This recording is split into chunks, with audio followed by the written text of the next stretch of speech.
Hello everyone, welcome to Topper IAS. As part of our daily series, today also we will continue with discussing current affairs taken from Hindu as well as from PIB. Okay, so let's get started. So the first one is with respect to National Mission on Edible Oils and Oil Palm. Okay, see, Union Cabinet has given its approval for launching a new mission on oil palm, and this will be known as National Mission on Edible Oils and Oil Palm. Okay, this will be a central sponsored scheme, and there will be a special focus on Northeast region and Andaman and Nicobar Islands. Okay, so this is the stuff. So why? What was the reasons or necessity of introducing a new scheme? See, particularly as of now, India is heavily dependent on other nations for import of edible oils. Okay, so it is important that India also makes effort to increase domestic production of edible oils. So how can we do is, you can increase the area of cultivation under oil palm, and also increase the productivity of those areas where oil palm is cultivated. So this scheme, National Mission on Edible Oils and Oil Palm, has an outlay of around 11,040 crore rupees, and out of which 8,844 crore is the Government of India's share, and 2,196 crore is the share of states. And there is viability funding, gap funding also, meaning one time grant will be provided for development of this kind of projects. Then under this scheme, it is proposed to cover an additional area of 6.5 lakh hectare for oil palm till the year 25-26, and thereby reaching the target of 10 lakh hectares ultimately. Okay, so that's what we want, to increase the domestic production, right? So how will you do? By increasing the area of cultivation. So that is what the target is, increasing up to 10 lakh hectares, and production of crude palm oil is expected to go up to 11.2 lakh tons from there to up to 28 lakh tons by 29-30. So again, increasing the production. So what is the ultimate the end goals that the scheme aims to reach is, it will be benefiting oil palm farmers, increase the capital investment in the oil palm cultivation, create employment generation, and reduce our import dependence, and also increase the income for the farmers. These are the expected benefits from the scheme. Remember the scheme. Then government will also develop a mechanism to fix and regulate palm oil prices. So if the market is volatile, then center will pay the difference in price to farmers through the direct benefit transfer. See, kind of a price assurance, you have MSP, right? Same is they are going to implement under this scheme, and this is the first time that the center will give oil palm farmers a price assurance. Okay. Then next one is with respect to ratification of Kigali Amendment to Montreal Protocol. See, Montreal Protocol we have, and as a part of that we have Kigali Amendment which has been made, and currently right now Union Cabinet has given approval to ratify this Kigali Amendment. So Kigali Amendment, what is the thing is, see, ozone layer is there. So there was instances of ozone depletion. Why that was happening? Because of CFCs, chlorofluorocarbons, which were used in refrigerations and all. Okay, so refrigeration, air conditioning, and all this stuff.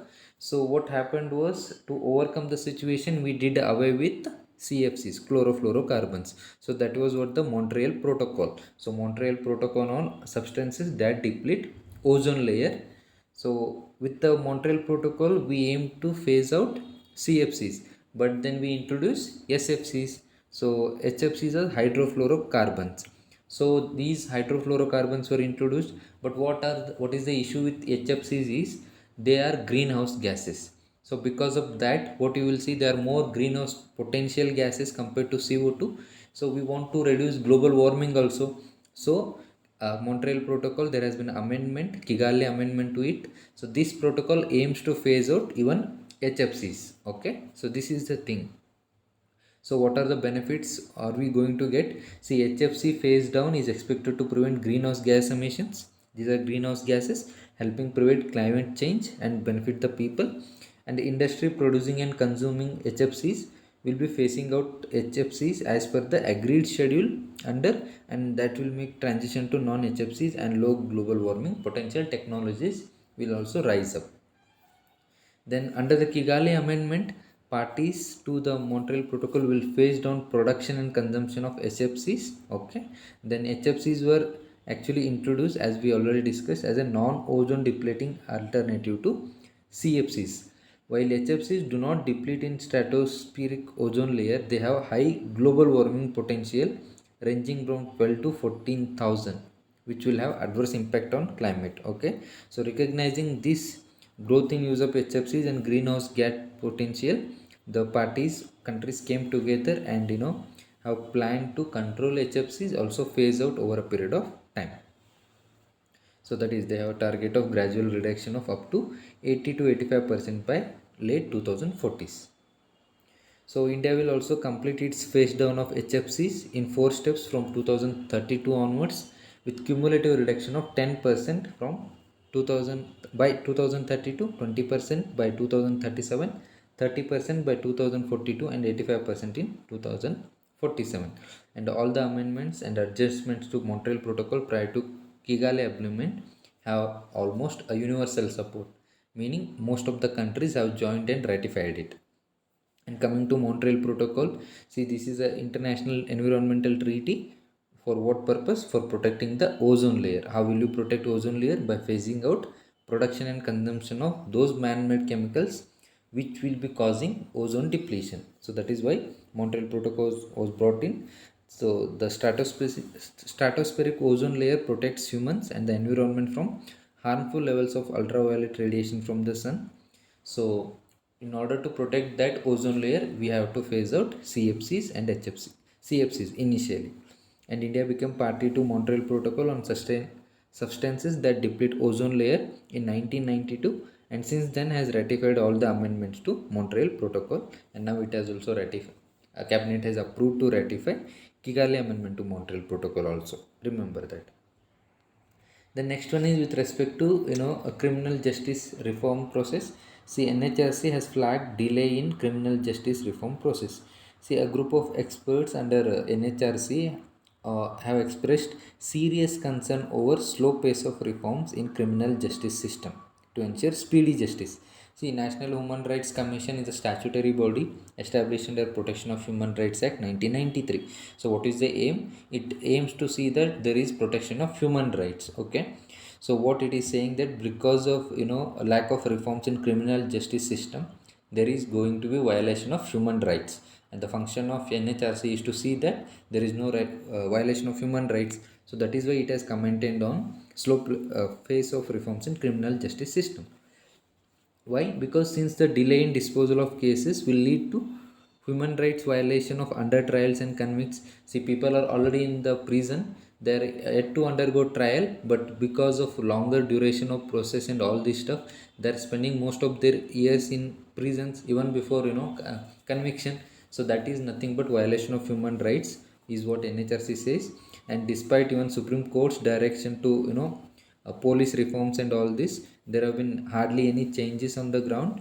So what you can do is come out with a special laws, fast track courts, so that will be helpful in speeding criminal justice system, is what NHRC has said. And coming to criminal justice system is nothing but it is a collection of institutions and agencies and processes also which have been established by the government to control crime in the country. So by controlling that, what are the institutions that we have? That is police and courts. These are the institutions which have been set up to ensure criminal justice in the society. And the aim of criminal justice system is to protect rights and personal liberty of the individuals as well as society against invasion by others. And criminal law and criminal procedure, you remember, this is in concurrent list as part of 7th schedule of the constitution. The next one is with respect to collegium system.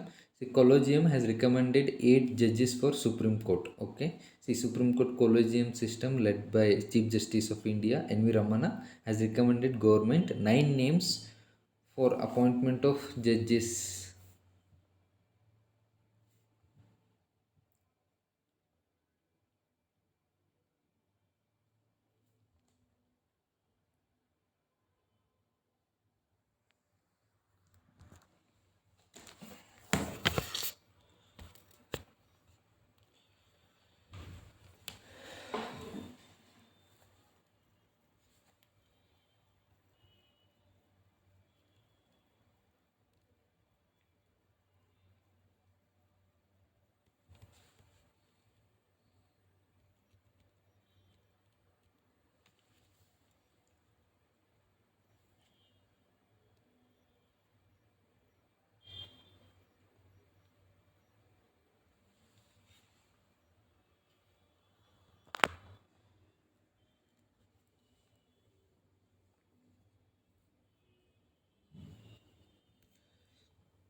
So it has recommended eight judges. See, totally nine names, meaning eight judges have been recommended and one lawyer is also recommended. So that is why you will see here nine names, and heading is saying eight judges. So eight judges and one lawyer has been recommended by the collegium system.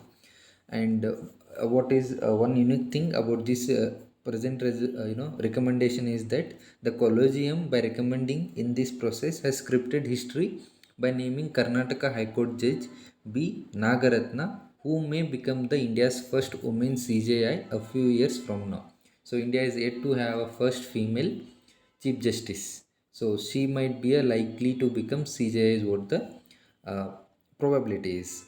So basically, you should know what is collegium system. See, it is a system of appointment and transfer of judges, and this system has evolved through various judgments of the Supreme Court, and it is not by any act of Parliament, or not do there is a provision in the Constitution.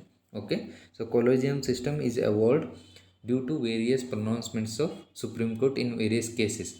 See, you will come across first judge's case, second judge's case, and third judge's case. So through that verdicts, collegium system has been established, and collegium consists of CJI and four senior most judges of the Supreme Court, and they will be recommending appointments and transfer of judges to this higher judiciary. Okay.